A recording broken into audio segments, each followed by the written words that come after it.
ఎందుకు ఏం రోగాలు పుట్టినాయి మనుషులకు? పెళ్ళి చేసుకోకుండా ఉండరు అట్లనే. వేరేటోళ్ళ ప్రాణం తీయడం ఎందుకు? కలియుగం అంతం అనేది చాలా టైం ఉంది ఇంకా అనుకున్నాము, కానీ ఇప్పుడు చూస్తుంటే కలికాలం చాలా ఎక్కువ అయిపోయింది అనిపిస్తుంది. ఘోరం అసలు. కొన్ని కొన్ని విషయాలు న్యూస్లో చూస్తుంటే చాలా టూ మచ్ అయిపోయిందండి. ఏంటంటే ఎందుకు అంటున్నా అంటే,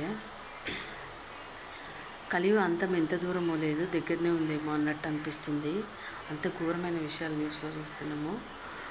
రీసెంట్గా మ్యారేజ్ చేసుకొని హనీమూన్ కని వెళ్ళి తర్వాత అక్కడ భర్తను చంపించేసిందంట ఒక ఆమె. అసలు ఏమొచ్చిందో ఈ ఆడాలికి నిజంగా.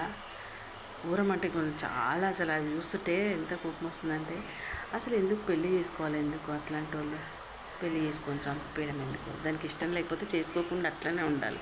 వేరే వాళ్ళ ప్రాణం తీయడం ఎందుకు? పోనీ అది చచ్చిపోయినా బాగుండేది, వాడిని చంపే బదులు, అతన్ని చంపే బదులు. నిజంగా ఇంత దారుణంగా ఎందుకు తయారవుతారో మనుషులు అర్థమవుతలేదు.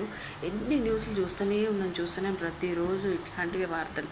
ఈ మధ్యకాలంలో అయితే మరీ టూ మచ్గా భార్యను చంపడం, లేకపోతే భర్తను చంపడం, ఇట్లాంటివే చూస్తున్నాము. ఎందుకు ఏం రోగాలు పుట్టినాయి మనుషులకు? పెళ్ళి చేసుకోకుండా ఉండరు అట్లనే. వేరేటోళ్ళ ప్రాణం తీయడం ఎందుకు? నిజంగా అండి, అసలు ఈ న్యూస్ చూసినప్పటి నుంచి నాకైతే ఎంత బాధేస్తుందంటే, అది రీసెంట్గానే పెళ్ళి చేసుకోరంట. అసలు అది ఎందుకు చేసుకుంది? పెళ్ళి ఎందుకు? అనవసరంగా డబ్బు ఖర్చు, ప్రాణాలు తీయడం ఎందుకు? దానికి ఏం రోగమో కానీ ఏందో ఇట్లా ఎందుకు తయారవుతారో మనుషులు.